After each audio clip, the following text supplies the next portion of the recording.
एक समय की बात है, हिमालय की खाड़ी के किनारे एक छोटे से शांत गांव में राहुल नाम का एक युवा लड़का रहता था। राहुल अपने क्रोधी स्वभाव और चंचल मन के कारण गांव भर में प्रसिद्ध था। उसका मन हर समय विचारों से भरा रहता था। सोचो कि उसके विचारों के तूफान ने उसके मन को एकदम बेचैन कर दिया था। उसके जीवन से शांति मानो गायब हो गई थी और वह हमेशा अपने ही ख्यालों में खोया रहता था और तनावपूर्ण जीवन जी रहा था। उसके अशांत मन और क्रोध के कारण उसका अपने परिवार के सदस्यों और गांव वालों से भी संबंध अच्छे नहीं थे, जिससे वह और भी अधिक अकेला और अपमानित महसूस करने लगा। वह और भी अधिक मानसिक तनाव की स्थिति में चला जाता था। एक समय की बात है, राहुल अपने गांव की गलियों में घूम रहा था। तभी उनकी मुलाकात एक बौद्ध भिक्षु से हुई, जो एक पेड़ की छाया के नीचे ध्यान में बैठे थे। बौद्ध भिक्षु के चेहरे से निर्मल शांति की आभा झलक रही थी।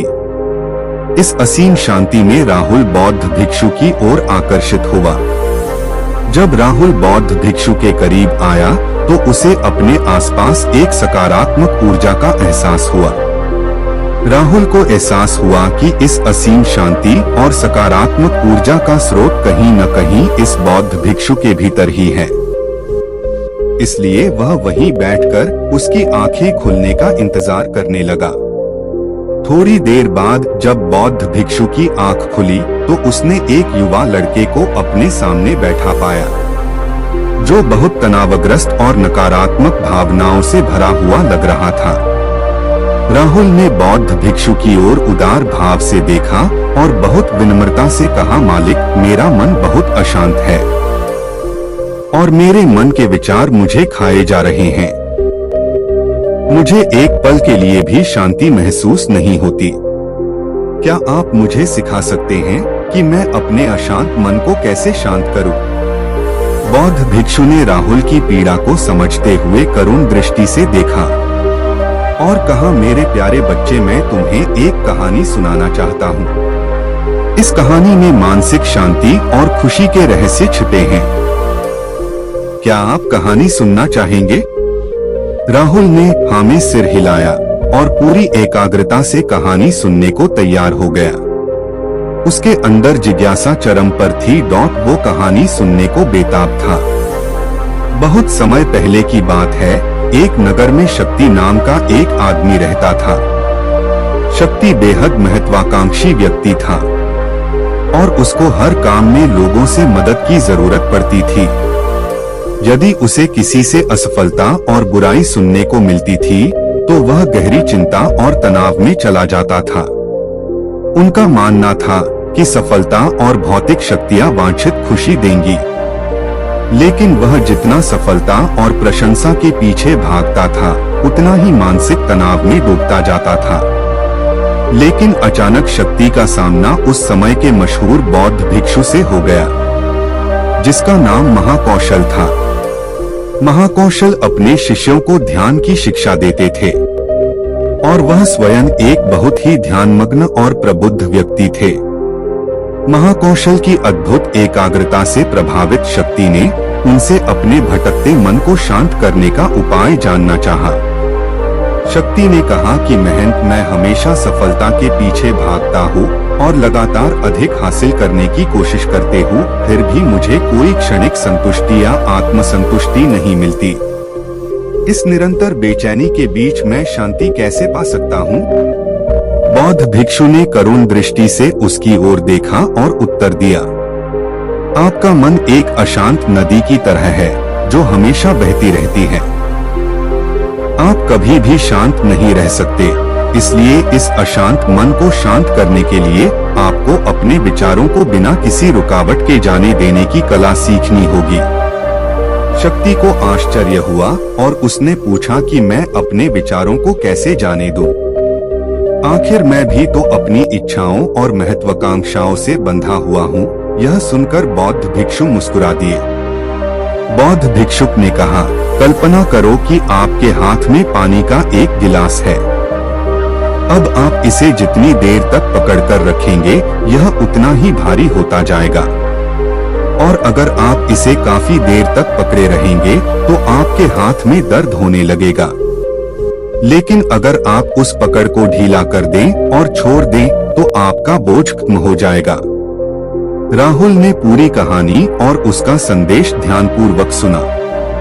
वह समझ गया कि अपने विचारों और इच्छाओं से चिपके रहने से उसका बोझ बढ़ जाता है और अंदर ही अंदर अशांति पैदा कर देता है। अब राहुल को कहानी का अंत सुनने की उत्सुकता से प्रतीक्षा थी। कहकर बौद्ध भिक्षु ने कहानी जारी रखी। एक बौद्ध भिक्षु की बात मानकर शक्ति ने विचारों को त्यागने का अभ्यास शुरू कर दिया। वह बिना किसी पूर्व निर्णय के अपने विचारों और भावनाओं को आते और जाते देखता था। अब उसने विचारों को पकड़ना बंद कर दिया था। विचार उठते थे और अपने आप चले जाते थे। धीरे धीरे उसे यह एहसास होने लगा कि उसकी इच्छा और भावना ही सभी दुखों का कारण है। जैसे जैसे शक्ति ध्यान में गहरे उतरते गए, उन्होंने पाया कि वर्तमान में जीना ही आंतरिक शांति का एकमात्र स्रोत है। वह खुद को वर्तमान में स्थापित करके अपने मन की निरंतर बकवास से छुटकारा पा सकता था। धीरे धीरे शक्ति का मन एक शांत झील की तरह हो गया जो बाहरी दुनिया को अपने अंदर प्रतिबिंबित करती है। उन्होंने जीवन की सादगी में संतोष को अधिक महत्व दिया और भौतिक संपत्ति के प्रति अपना लगाव छोड़ दिया। जैसे ही शक्ति में ऐसे बदलाव की खबर लोगों के बीच फैली, तो दूर दूर से लोग मार्गदर्शन लेने आने लगे। लोगों को विचारों को मुक्त करने की कला सिखाना और उन्हें अपने भीतर शांति खोजने के लिए मार्गदर्शन करना, वह लोगों के बीच शांति और ज्ञान का प्रतीक बन गया। शक्ति और साधु की कहानी समाप्त कर महाकौशल बौद्ध भिक्षु कुछ देर के लिए चुप हो गए ताकि इस कहानी का अर्थ राहुल के मन में अच्छी तरह बैठ जाए। राहुल ने बौद्ध भिक्षु की ओर देखा तो उनकी आंखों में अब एक नई समझ दिखाई दे रही थी। राहुल ने धीरे से कहा कि मुझे इस कहानी में ज्ञान दिखता है, लेकिन मैं इसे अपने जीवन में कैसे लागू करूं? मैं अपने अशांत मन को कैसे शांत कर सकता हूं? राहुल के इस सवाल पर बौद्ध भिक्षु गर्मजोशी से मुस्कुराते हैं और फिर कहा कि अशांत मन को शांत करने का अभ्यास आत्मजागरूकता से शुरू होता है। अपने भीतर उठने वाले विचारों का निरीक्षण करने के लिए प्रतिदिन कुछ समय निकालें।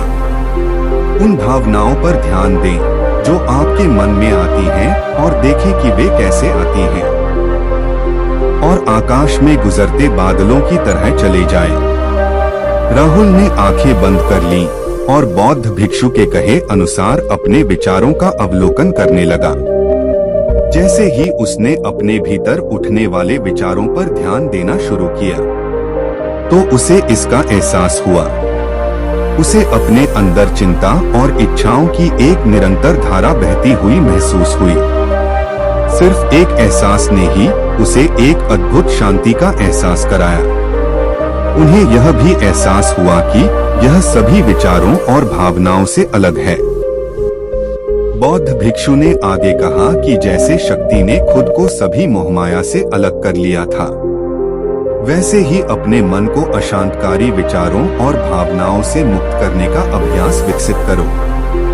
बिना किसी पूर्वाग्रह के विचार को वैसे ही स्वीकार करें जैसे वह आता है और फिर धीरे धीरे उन्हें जाने दें और अपना ध्यान वर्तमान क्षण पर केंद्रित करें। लेकिन राहुल ने टोकते हुए कहा कि अगर विचार और भावनाएं इतनी मजबूत हैं तो क्या होगा? बौद्ध भिक्षु ने कहा यह बना रहता है और मन को छोड़ने से इनकार करता है।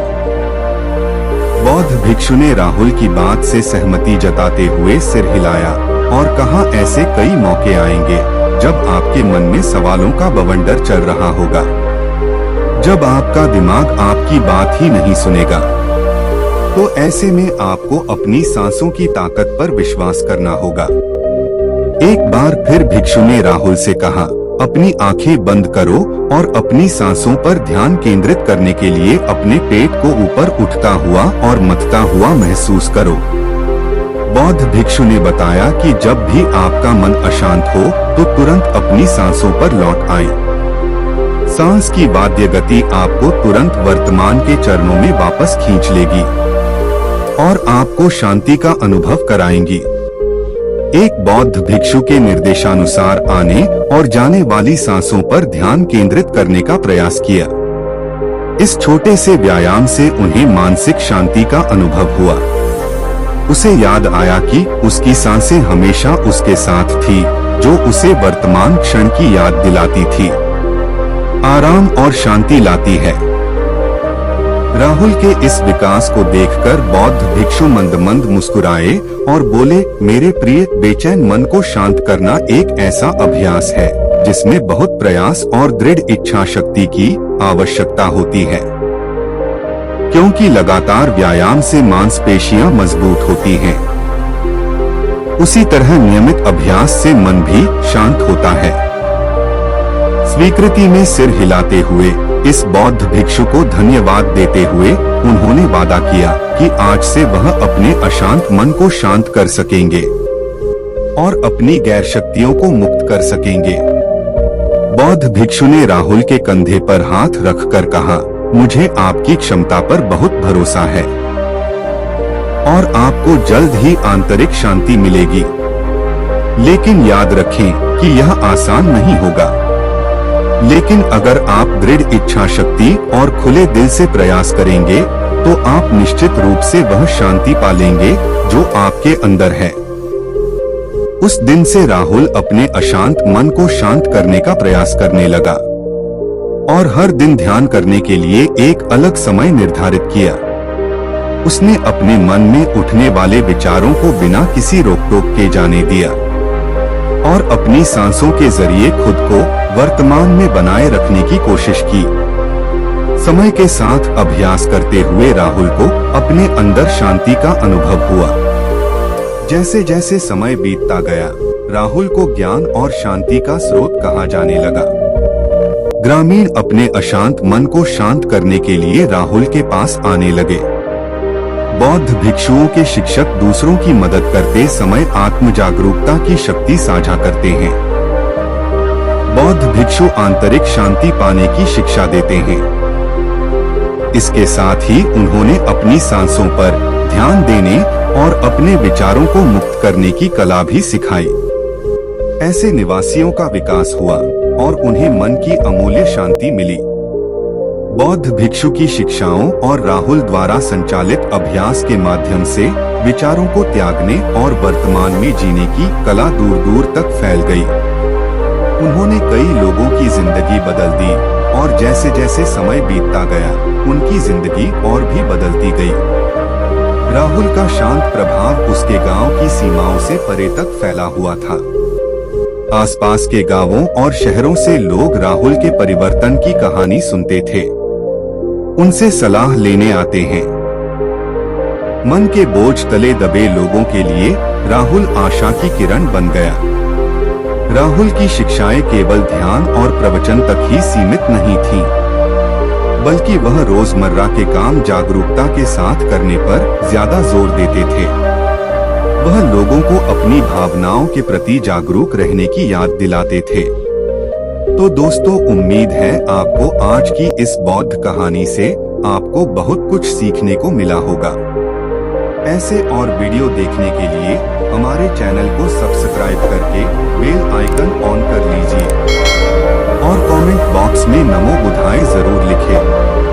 तब तक के लिए मिलते हैं अगले एपिसोड में। धन्यवाद।